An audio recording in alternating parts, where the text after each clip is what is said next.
मित्रों, क्या आप जानते हैं कि किस चीज़ से इंसान विवेकहीन हो जाता है?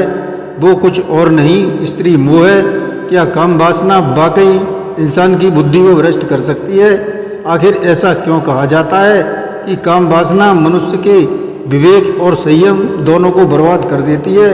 चलिए इस एक ब्रह्मचारी साधु की कहानी के माध्यम से समझते हैं, लेकिन उससे पहले हमारी इस कहानी को अंत तक जरूर सुनें, तभी आप समझ पाएंगे कि काम वासना पर नियंत्रण रखना कितना जरूरी है। अब हमारे इस वीडियो को सब्सक्राइब कमेंट करके बेल आइकन दबाना न भूलें, शेयर अवश्य करें। धन्यवाद। नमस्कार, मैं रणबीर सिंह लोटस एंटरटेनमेंट में आपका हार्दिक स्वागत करता हूं। मित्रों, बहुत समय पहले की बात है।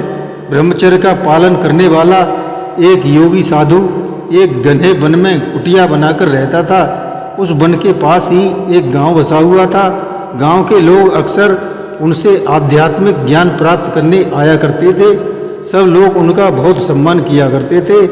एक दिन एक राजा शिकार के लिए उस वन में आया, लेकिन घंटों तक उसे कोई शिकार नहीं मिला।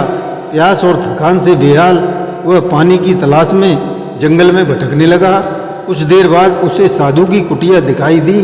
मन भोजन पानी की आशा लेकर वह कुटिया तक जा पहुंचा और दरवाजे पर जाते ही गिरकर बेहोश हो गया। साधु ने राजा को बेहोश पड़ा देखकर उसे उठाया और ठंडे जल के छींटे मारे, जिससे राजा होश में आ गया। पानी पीने के बाद और कुछ फल खाकर उसकी भूख शांत हो गई। राजा ने साधु को प्रणाम करते हुए कहा, आपने मेरी जान बचाई है, आप जो चाहे मुझसे मांग सकते हो। साधु ने मुस्कुराकर कहा, राजन, मुझे किसी चीज़ की कोई आवश्यकता नहीं है। मेरा जीवन ब्रह्मचर्य के तप में समर्पित है। राजा साधु की साधना देखकर प्रभावित हुआ। उसने साधु को अपने महल में आने का निमंत्रण दिया और अपने महल लौट गया। काफ़ी लंबे अरसे बाद साधु राजा के महल में पहुंचा। राजा ने साधु का भव्य स्वागत किया और अपनी सबसे विश्वस्त दासी सुगंधा को उस साधु की सेवा का दायित्व सौंप दिया। सुगंधा ने भी पूर्ण समर्पण से साधु की सेवा की। उसका सौंदर्य विलक्षण था। साधु उसे देखकर आश्चर्यचकित रह गया। ऐसा सौंदर्य तो अप्सराओं का भी नहीं होता जैसा एक दासी का था। वह सुगंधा की ओर निहारता रहा। उसकी वर्षों की तपस्या पल भर में डगमगाने लगी। योग कहीं लुप्त हो गया। वैराग सौंदर्य की चमक के आगे फीका पड़ने लगा और उसका संयम टूटने लगा। जब सुगंधा अपने हाथों से साधु को स्नान कराती तो उसके स्पर्श से साधु के भीतर दबी इच्छाएं प्रज्वलित होने लगी। वो कामा अग्नि में व्याकुल हो गया था। साधु ने सुगंधा से पूछा, वत्स, क्या तुम्हारा विवाह हो चुका है? सुगंधा ने विनम्रता से उत्तर दिया, नहीं स्वामी जी, मैं अभी तक कुंवारी हूँ। साधु ने अपने मन में विवाह का विचार किया और पूछा, क्या तुम मुझसे महल के बाहर कहीं मिल सकती हो? साधु मुस्कुराकर बोला, स्वामी, मैं आपसे अवश्य मिल सकती हूँ। मैं आप ही के पास एक गांव में रहती हूँ।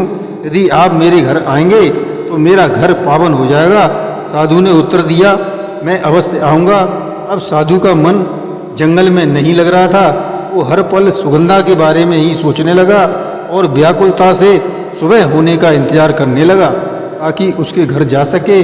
सुबह होते ही वो सुगंधा के घर जा पहुंचा। सुगंधा ने उसका स्वागत किया, प्रेम पूर्वक भोजन कराकर उसे संतुष्ट कराया। लेकिन साधु के मन में द्वंद्व चल रहा था कि विवाह का प्रस्ताव रखे या नहीं। एक तरफ वर्षों की तपस्या व्यर्थ जाने का भय था, दूसरी तरफ सुगंधा का अप्रतिम सौंदर्य जो उसे और कहीं नहीं मिल सकता था। आखिर उसने निश्चय किया कि कुछ दिनों के बाद प्रस्ताव रखेगा। तब वो रोज सुगंधा के घर जाने लगा। सुगंधा से बातें करते और उसका सौंदर्य निहारते समय कब बीत गया उसे पता ही नहीं चला। लेकिन गांव वालों को साधु का यह व्यवहार टकने लगा। वे राजा के पास पहुंचे और शिकायत की कि एक साधु ऐसा आचरण करेगा तो गांव के युवा क्या सीखेंगे। राजा ने सुना और कहा, हम इस पर विचार करेंगे, और उन्हें वापस भेज दिया। इधर साधु का संयम टूट चुका था। उसने निश्चय किया कि अगली सुबह सुगंधा को विवाह का प्रस्ताव देगा। अगली सुबह गांव में कोई त्यौहार था। और परंपरा थी कि जो उस दिन गरीबों को दान देगा उसे दोगुना पुण्य मिलेगा। जब साधु सुगंधा के पास पहुंचा और कुछ कहने ही वाला था कि सुगंधा ने पहले ही पूछ लिया, क्या आपके पास कुछ सिक्के हैं? मैं गरीबों को दान देकर पुण्य कमाना चाहती हूँ। साधु बोला, मेरे पास कुछ नहीं है, लेकिन चिंता मत करो, मैं राजा से मांग लेता हूँ। तुम्हें कितने सिक्के चाहिए? सुगंधा ने कहा, मुझे सिर्फ 4 सिक्के चाहिए। साधु राजा के पास पहुंचकर साधु ने कहा, राजन याद है एक बार मैंने आपकी जान बचाई थी, तब आपने कहा था कि बदले में जो चाहूँ मांग सकता हूँ। राजा का साधु के प्रति सम्मान खत्म हो चुका था, फिर भी उसने पूछा, मांगिए क्या चाहते हो? साधु 4 सिक्के मांगने ही वाला था कि उसके मन में लालच घर कर गया और सोचा, क्यों ना 4 के बजाय 8 सिक्के मांग लूं, तभी मैं सुगंधा का मन जीत लूँगा। नहीं, 8 सिक्के क्यों नहीं 16 सिक्के लेता हूँ, बल्कि 32 क्यों नहीं? अरे 32 ही क्यों?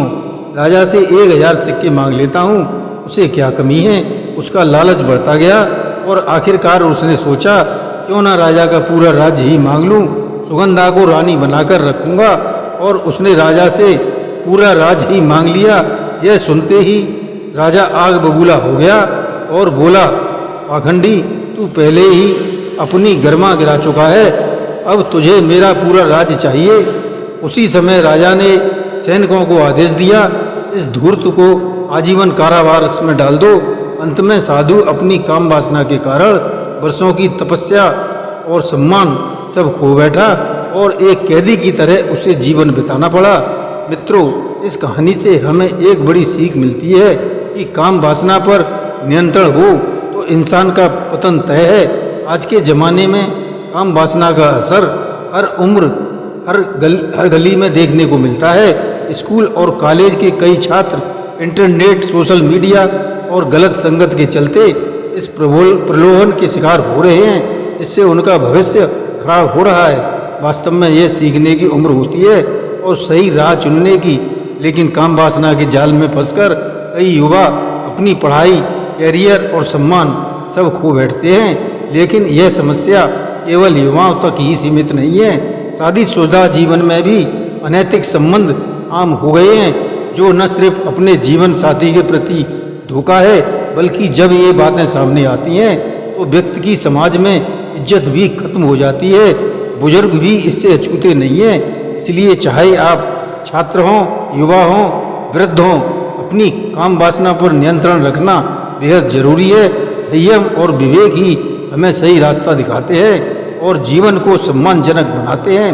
अगर आपको यह वीडियो पसंद आया हो तो लाइक व शेयर अवश्य करें। धन्यवाद। जय श्री कृष्ण।